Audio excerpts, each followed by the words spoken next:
네, 안녕하세요. 아, 오늘은 팀 켈러의 설교, 이 책을 가지고 공부를 하는 날이죠. 프롤로그 하는 날이고, 네, 프롤로그니까 그렇게 뭐 어려운 내용 아니고요. 이 내용이 어렵게 느껴지면 곤란하겠죠. 책 내용을 전체를 다 봐야 되는데.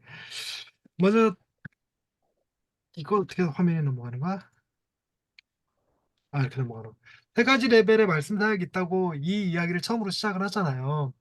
켈러가 1레벨, 2레벨, 3레벨을 얘기하는데 우리가 보통 하는 설교는 3레벨에서 하는 설교죠. 회중을 향해서 선포하는 대중 설교나 성경 강해 이거를 3레벨이라고 그러는데 가만히 생각해 보면 우리가 기독교적인 언어로 서로 대화하고 소통한다고 생각할 때 그들이 가지고 있는 그 기독교적인 대화라는 것 자체가 어디에서 나올 가능성이 크냐면 목사님한테서 들은 설교에서 나올 가능성이 크죠. 그래서 목사님한테서 들은 설교의 내용을 가지고 저 다른 사람들과 이야기하고 나누고 하는 거 할 텐데 아, 이 레벨에서는 교육을 하거나 그룹 토의를 하거나 혹은 조모임을 하거나 할 때 혹은 이 교육 과정에서 들어갈 때 하는 건데 이 1레벨이든 2레벨이든 그들이 하는 언어는 주로 3레벨 설교에서 들은 내용 가지고 하게 될 가능성이 큽니다. 그러니까 3레벨이 제대로 갖춰져서 그리스도를 전하고 있다면 1레벨과 2레벨에서 복음이 이렇게 원만하게 퍼져가는데 도움이 되겠죠. 그래서 이 책에서 목표를 잡자면 2레벨, 3레벨 정도 수준에서 이 복음적인 설교가 가능하게 만드는 것, 복음적 워딩이 가능하게 해주는 것 정도가 될 거라고 합니다. 그래서 1레벨에서 성도들이 이렇게 대화하는 데 있어서 복음적인 대화가 가능하도록 만드는 거겠죠. 또 팀 켈러의 설교는 복음 전도적 설교라는 표현을 써요. 복음 전도적 설교, 강해 설교하면서도 복음 전도적 설교를 어떻게 할 수 있을까? 그러는데 여러 가지 이유가 있어요. 일단 성도들의 삶과 밀접하게 관련된 이야기를 하기 때문에 성도들이 이 이야기를 내 친구 누구가 들었으면 좋겠어라는 생각을 갖게 만든다는 것이 있고 또 하나는 팀켈러 설교가 좀 쉬워요. 그래서 그 기독교적인 용어 색채들을 좀 줄이고 일반적인 그 예화들을 많이 쓰고 이러면서 안 믿는 내 친구가 와도 충분히 이해할 수 있는 설교다라는 생각을 갖게 만들면 데리고 온다는 거죠.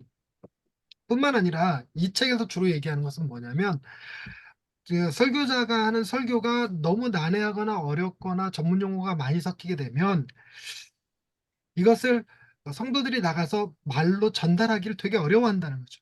우리 설교가 주로 원어 많이 쓰고 신학자 이름 들먹이고 이러면 성도들이 무슨 수로 가서 얘기를 하겠습니까? 그러니까 명확하게 무엇에 관한 설교였다, 누구에 관한 설교였다를 딱 익히 알게 되면 나가서 이야기하기가 좀 더 쉽다고 하는 겁니다. 그래서 레벨 2와 레벨 3 수준에서 전하려는 이들에게 길잡이가 되어 주려는 것이 이 책의 목표다 이렇게 얘기하고 있습니다. 좋은 설교란 무엇일까? 좋은 설교란 하나님의 증거를 전하는 것이다. 이건 두말하면 입 아플 정도가 되겠죠. 하나님의 증거를 전하는 게 당연하죠.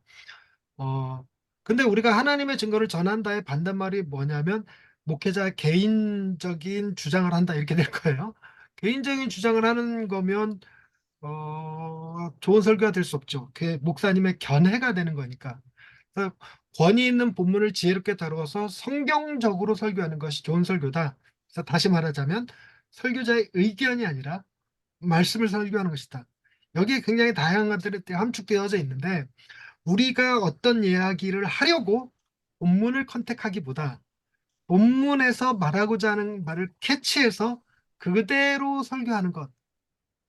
그게 강해 설교가 되고 그 강해 설교가 우리에게 하나님이 친히 우리의 어젠다, 주자를 정하게 하시고 그 말씀 가운데로 우리를 이끄는 얘기가 되겠죠. 그래서 좋은 설교란 아, 이런 거다 이런 거고요. 제가 여기다 이거 적어놨는데 PCM이라고 설교 훈련을 가르쳐주는 세미나가 있습니다. 프로그램이 있어요. 예, 돈은 조금 들지만 이런 게 있습니다. 근데 제가 이거에 다양한 생각을 하게 되는데 핵심 가치 이게 참 재밌는 표현 같아요. 개혁주의 신학이라고 하는데 하나님 나라의 임의와 아직의 긴장이 있다. 그러니까 우리의 설교가 너무나 쉽게 이미 이루어진 일에 대해서 설교하는 경향이 있어요. 이미 주님이 오셨기 때문에. 그래서 구약의 성도들은 오실 메시아를 듣는다고 한다면 오늘날 우리의 설교는 아직 완성되지 않은 나라를 기대하는 마음으로 오실 메시아를 기대하게 만드는 설교를 해야 돼. 기대하게 만드는 설교. 그래서 그 나라를 꿈꾸게 하고 그 나라가 이 땅에 임했을 때 어떤 일이 벌어질지를 생각하게 하고 그걸 현재로 끌고 와서 직접 살게 하는 것. 그게 임의와 안식의 긴장이고요. 그리고 이렇게 설교한다는 게 설득의 요소도 있고 선포의 요소도 있어요. 그럼 설교라는 것이 음, 분명한 것은 선포예요.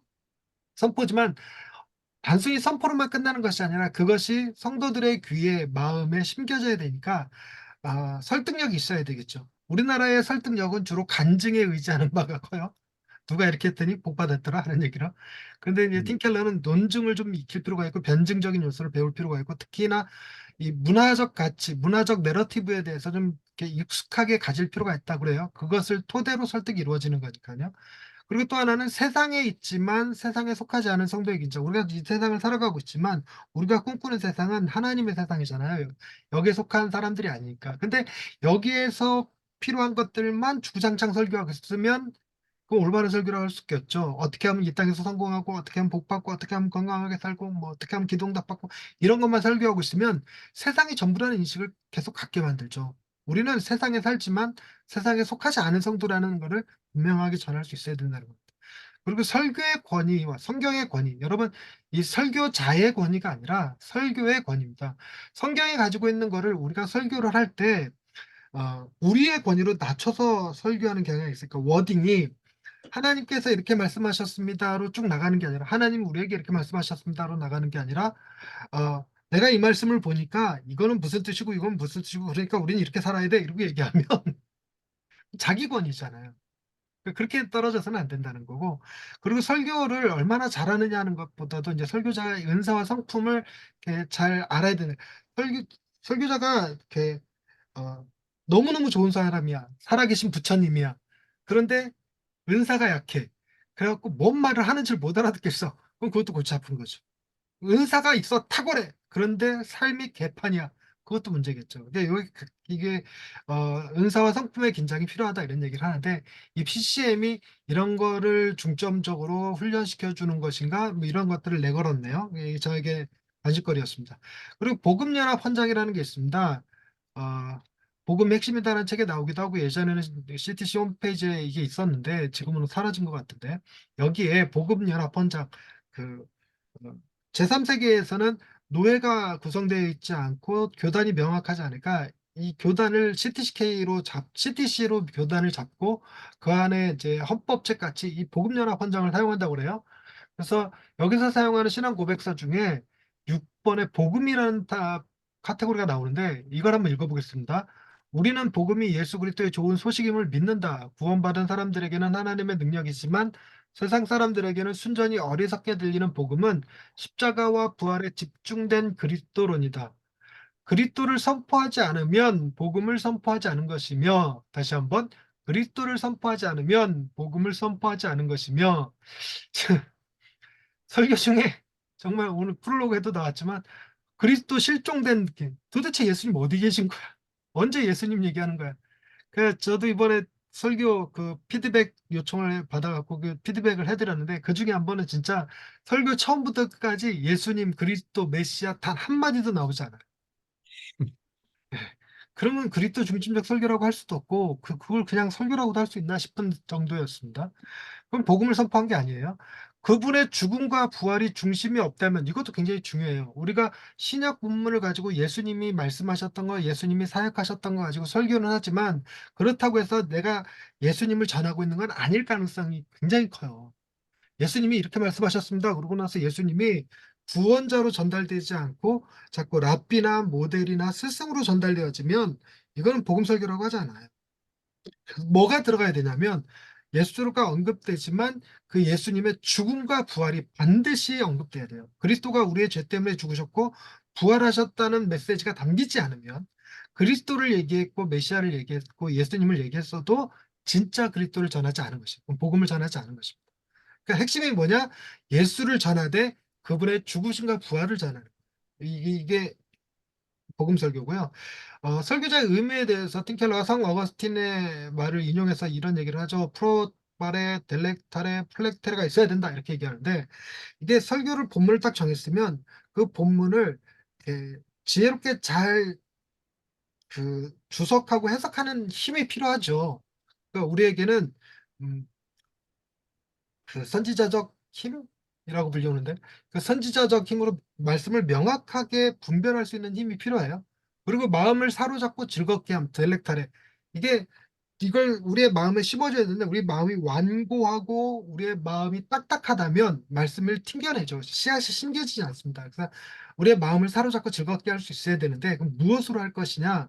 이것을 우리의 욕심이나 두려움, 이게 설교자들이 하는 많은 실수인데 우리의 욕심이나 두려움에 호소하는 역사. 이렇게 잘하면 여러분 복 받습니다. 혹은 이렇게 안 하면 여러분 벌 받습니다. 이런 형태로 우리에게 있는 것으로 자극하는 거 말고 우리에게 보여줌으로써 마음을 사로잡는 것. 예수 그리스도를 아름답게 보여주면 우리의 마음이 매료돼요. 우리가 항상 좋은 거 아름다운 거 보면 매료되니까 마음을 사로잡고 즐겁게 해야 되고 그리고 그 예수님이 내 안에 주인 혹은 나의 우상처럼 받들여지고 나의 연예인, 나의 슈퍼스타 뭐 이런 것 정도가 돼야 마음이 감동이 돼서 그리스도를 닮아가게 되는 플렉테리가 생긴다는 겁니다. 그래서 팀 켈러가 이제 설교를 이렇게 정의를 해요. 좋은 설교는 복음 진리 자체를 향한 사랑, 복음 진리 자체, 예수 그리스도의 죽으심과 부활에 대한 명백한 사랑과 그 진리를 듣는 사람들, 이 이야기를 듣고 있는 사람들을 향한 설교자의 절박한 사랑, 저들도 그 사랑을 알았으면 좋겠어라는 이 절박한 사랑에서 나온다. 이게 좋은 설교다. 그래서 설교자가 염두에 둬야 될 두 가지 근본 대상은 텍스트가 두 개예요. 성경 말씀과 듣는 사람. 나중에 얘기하면 문화 중심부라는 것도 여기에 해당이 됩니다. 바울이 예를 들어서 좋은 설교의 두 가지 면모를 보여주죠. 하나는 그리스도를 모든 성경 본문을 이해하는 열쇠로 사용하라. 그러니까 이게 어떨 때는 바울도요. 이게 알레고리 아닌가? 이렇게 느껴지는 설교가 있잖아요. 저 사람 구약에서 이스라엘 백성들이 출애굽해갖고 홍해를 건넜는데 이게 세례를 받은 거고 하늘의 만나를 먹었는데 이게 예수님의 살이고 뭐 성찬식에 참여한 거고 반석에서 이렇게 물을 냈는데 뭐 그게 그리스도의 보혈이고 뭐 이상한 그거 완전히 알레고리 아닙니까? 그런데 그럼에도 불구하고 정말 중요한 핵심은 뭐냐면 모든 성경 본문, 모든 구약 창세기부터 요한계시록까지 이 본문을 어떻게 이해하실 건가? 그리스도가 해석해 주는 방식, 그리스도를 해석해낼 수 있는 방식, 즉 그리스도가 키가 되는 방식으로 본문을 해석해야 된다는 거고, 그리고 이거를 듣는 사람들 마음속에 설득력 있게 새겨낼 수 있어야 된다는 거죠. 그래서 설교는 단지 그리스도에 대해서 말하는 것이 아니라 그분을 보여주고 그분의 위대함을 증명하고 찬양과 경배를 받으시기에 합당한 분으로 그분을 계시하는 것이다. 우리가 그렇게 할 때 성령이 우리를 도우실 것이다. 그래서 이 복음 설교 이거를 훈련 받으면 복음 설교란 무엇입니까? 그럴 때 제일 먼저 나와야 되는 대답 첫 번째 설교의 목적. 우리가 하는 설교의 목적은 그리스도를 높이는 것입니다. 네, 그리스도를 높이는 것. 입 모양 내보실래요? 우리의 설교 목적이 뭐라고요? 그리스도를 높이는 것. 그리스도를 높이는 겁니다. 그리스도를 높이는 거. 근데 그렇지 않은 반대 방향이 뭐냐면 우리를 변화시키려고 드는 것이에요. 설교의 목적이 그리스도를 높이는 것이 아니라 내 설교에 듣는 성도들의 삶을 그들의 태도를 그들의 주머니를 내가 변화시키겠다. 이거는 좋은 설교가 아니죠. 그건 복음 설교라고 할 수 없습니다. 그리고 문화의 심장부를 향해서 설교를 해야 되는데 문화의 심장부를 향해서 설교하라. 조금 내용이 어려워요. 변증의 요소가 들어가기 때문인데 제일 먼저는 세상에서 가지고 있는 선이라고 하는 욕망이라고 하는 것들을 무조건 부정하는 게 아니에요. 예를 들자면 똥밭에 굴러도 이생이 좋다라는 말이 자살을 방지하는 거죠. 생명의 소중함을 얘기하는 건데 그것 자체를 우리 부정할 게 아니죠. 생명의 소중함은 우리도 공정해주고 긍정해주고. 그러나 똥밭에 굴러도 이생이 좋은 게 아니라 저 세상이 분명히 좋지만 그 나라에 가기까지 우리에게 거쳐야 될 것들이 있다. 하나님 앞에서 심판받아야 될 죄들이 있기 때문에 그래서 저 세상이 되게 좋은 것이 되기 위해서는 이 세상에 살면서 그리스도를 만나는 것이다. 뭐 이런 얘기를 해줄 수 있어야 된다는 겁니다. 그러니까 성경의 메시지와 문화의 근본 신념들을 비교하고 대조하는 훈련, 그리고 문화의 이야기와 복음과 충돌하는 지점이 있어요. 그 충돌하는 지점에서 여자들은 투표에 참여하면 안 돼라고 얘기하는 것이 여자들을 보호하는 것이 아니라 여자와 동일한 우리와 동일한 그 권리를 부여하는 것이다. 뭐 이런 것들이죠. 선을 향한 그들의 가장 깊은 열망. 그래서 모두가 잘 살고 행복하기를 원해. 약자가 보호받기를 원해. 어, 가난한 자들과 소외받고 억압당하는 이들이 없었으면 좋겠어. 이런 것들이 세상적 방식으로는 안 돼요. 오직 그리스도 안에서만 채워질 수 있다는 것을 보여줘야 돼요. 그래서 그리스도가 점점 더 세상을 잠식해 나가면서 인권도 나오고 존엄도 나오고 천부인권이라는 말도 나오고 도덕도 나오고 뭐 자비도 나오고 다 나오는 거니까 그래서 그리스도 안에서만 채워질 수 있는 걸 보여줘야 된다. 그리고 그들이 진정한 지혜와 의로움 또한 참된 능력과 아름다움이신 그리스도께 오도록 초청해야 한다. 여러분, 이 지혜와 의로움, 그리고 능력과 아름다움, 이거 얘기할 때 우리는 주로 뭐만 자꾸 얘기하냐면 참된 능력이라는 이 능력에만 포커스를 너무 많이 맞춰요. 그래서 예수님은 이것도 할 수 있고 저것도 할 수 있고 이것도 할 수 있고 저것도 할 수 있고 왜 그걸 하셨는지, 왜 그걸 하실 수밖에 없었는지 그분의 그 성품을 보여주는 설교를 잘 못해요. 그러다 보니까 우리의 그 능력만 탐하게 돼요. 우리 성도 듣는 이들이. 그래서 그 되게 조심해야 되거든요. 그래서 Jesus is beautiful인데 Jesus is useful, 그러니까 유용하다라고 설교하면 안 되고 그분은 우리에게 아름다우신 분이다. 아름다움을 선포해야지만 되고 그리고 그 아름다우신 그리스도께 오도록 초청할 수 있어야 된다. 이게 문화의 심장부를 설교하라는 내용이 나옵니다. 자, 여기까지가 어, 내용이 전부인 것 같네요. 내가 뭔가 빠먹은 것 같은데 아닌가요? 네.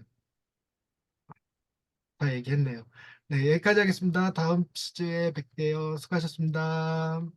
입니다.